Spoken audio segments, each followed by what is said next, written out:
Добрий вечір, everybody!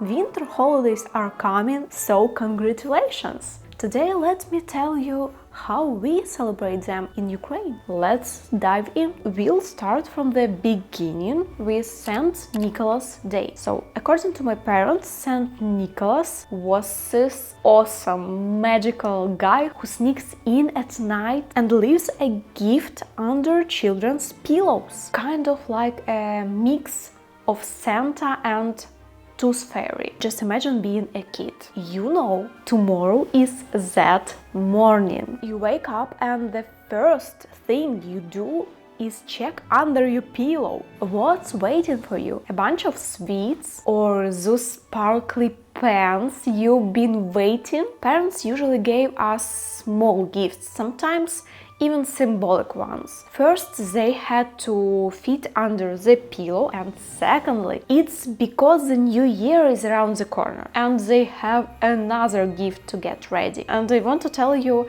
about the most surprising gift I ever got. Here's how it went down. I woke up, reached under my pillow and found nothing. The room was dark because it was 6 a.m. in the winter. So I get up to turn on the light, thinking my gift might have fallen. I remember I took the first step and bam! I hit something big with my little toe. Ouch! It hurt so much and there was no gift. Anyway, I quickly turned on the light to figure out what to be angry about, and there was a chair.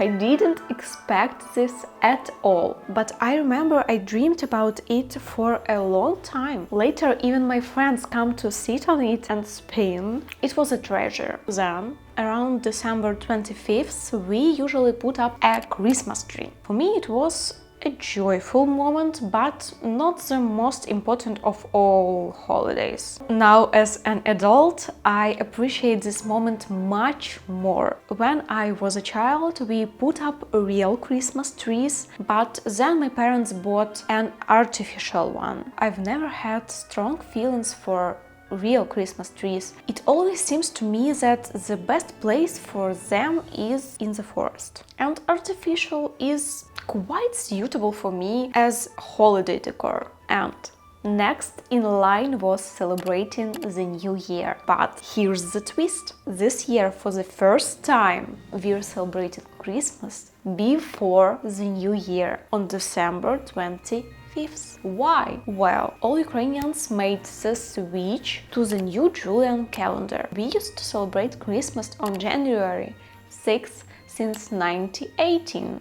In general, now we will celebrate all holidays 2 weeks earlier. And I'm glad now we have finally synchronized with the world. So, in my childhood, after St. Nicholas Day was the new year.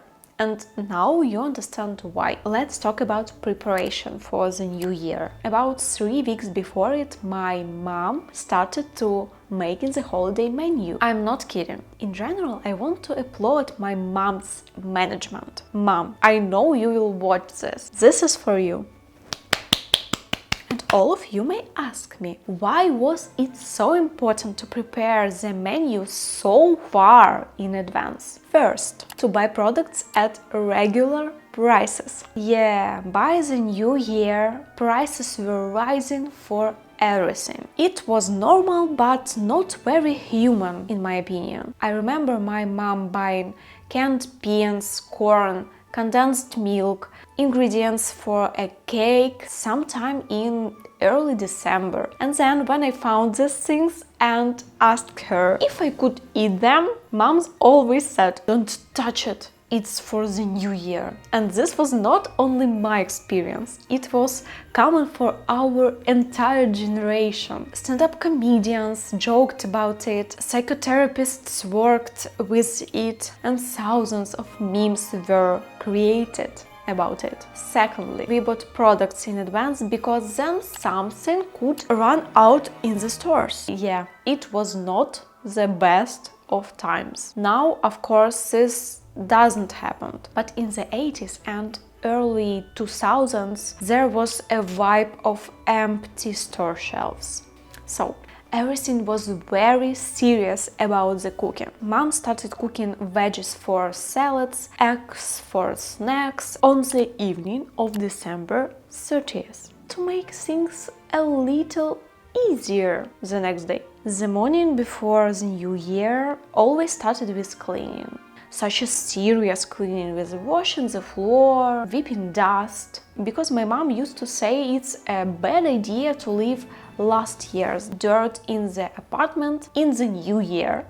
While we were cleaning, my mom started cooking right in the morning. The menu included at least 2 hot dishes, 3 or 4 appetizers, 2 or 3 salads and dessert. Restaurant processes took place in the kitchen. Something was being cooked, fried, stewed on all the burners on the stove. And after cleaning, of course, I helped my mom in the kitchen. I was a sous chef, if you will. Those are very pleasant memories. And somewhere in the afternoon, we went to take a nap because we were already exhausted, and we napped for about 2 hours and then returned to kitchen and continued cooking. I always made salads and desserts and set the table, and I still love exactly these processes. Sometime at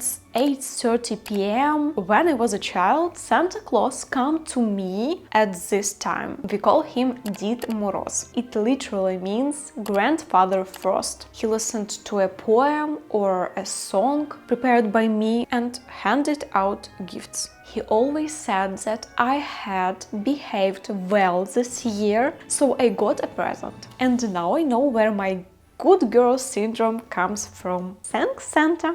And then at 10 a.m. we usually sat down at the table to say goodbye to the current year.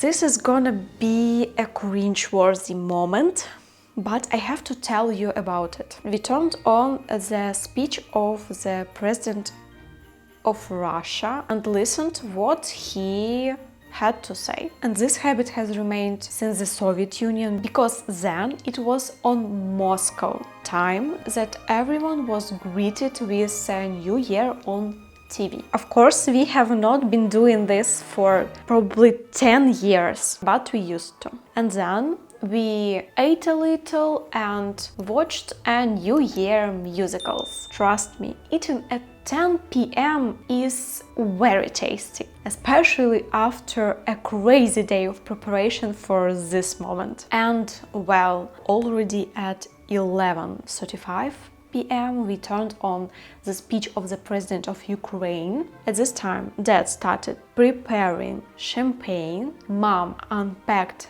the sparklers, and I thought about what I would make a wish for. And at midnight the wish was already made, glasses clicked. Wonderful, warm memories. Then we exchanged gifts, talked, watched the New Year's concert and ate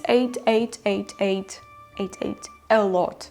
And delicious, sometimes for 2 hours or more. In 2022, things were not like that at all. My parents and I prepared a festive table, but no one celebrated. I remember we listened to the president's addresses and cried. Dad opened the champagne almost silently. Mom lit sparklers to lighten the atmosphere a bit, but it looked so surreal, and no one thought about the wish. It just didn't need to be prepared. We ate a little and went to sleep. And at 1 a.m. with a full stomach of food, I was already in bed and had a dream. And I don't think anything will be different this year, but I will remind myself and you for one thing: it is not forever.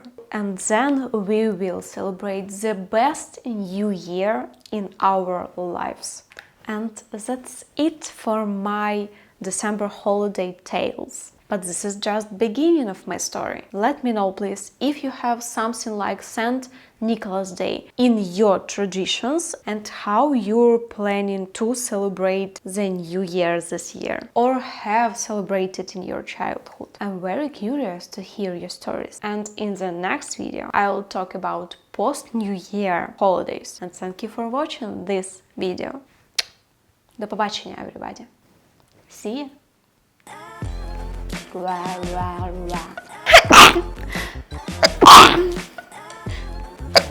At regular.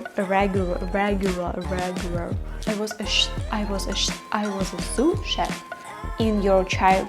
Oh, you okay? Logical.